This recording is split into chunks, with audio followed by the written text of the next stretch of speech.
Hoy, ganyan ba talaga magbasa ng message ang in love? Kailangan nakasmile pa? Ganyan? Ganyan din dapat pag inggitera. Palibasa na nag-I love you sa'yo eh. At upagin mo Uy, yan. ouch ha. Pero sige na, inggit na kung inggit. Happy ka na. Eh, yung ate mo, happy na rin ba yun? Kumusta na yun? Yung si Ate Erika, mukhang okay naman siya. Siguro, kasi nagte-text naman siya sa akin tungkol sa European trip nila ni Kuya Jaime.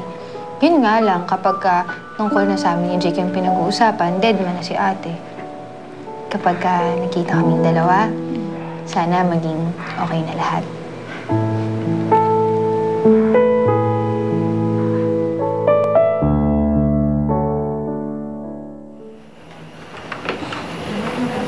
Hello.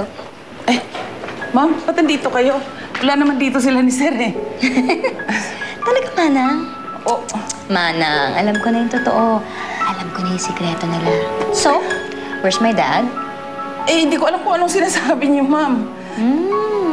Eh, Talaga? Well, okay. Kung ayaw niyo sabihin sa akin, di okay lang. Ako na lang maghahanap. Kailangan ko si Daddy kasi maraming problem sa office. So, kamusta yung bakasyon ni Erika? Nag-enjoy ba siya? I'm sure nag-enjoy siya, no? ay, ma'am. Ma'am, wala sila dyan eh. Yeah, right. Ma'am? Ma'am? Ma'am? Well. Hello, Erica. Kamusta ang vacay mo? Psst. Hoy, kinakausap kita, ah. Erica? Erica?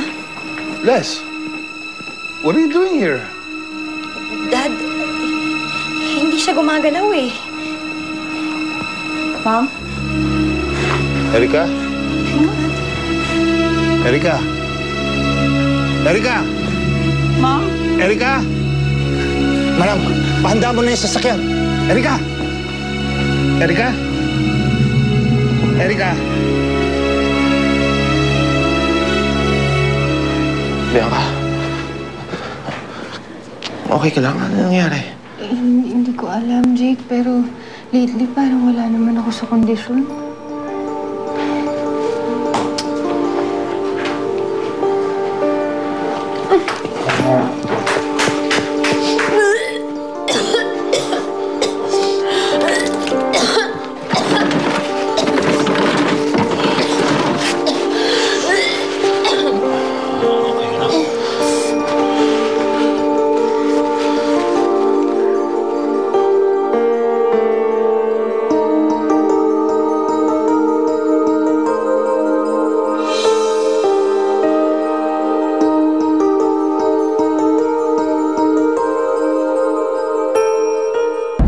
Ayoko rin magkahiwalay tayo, Elise.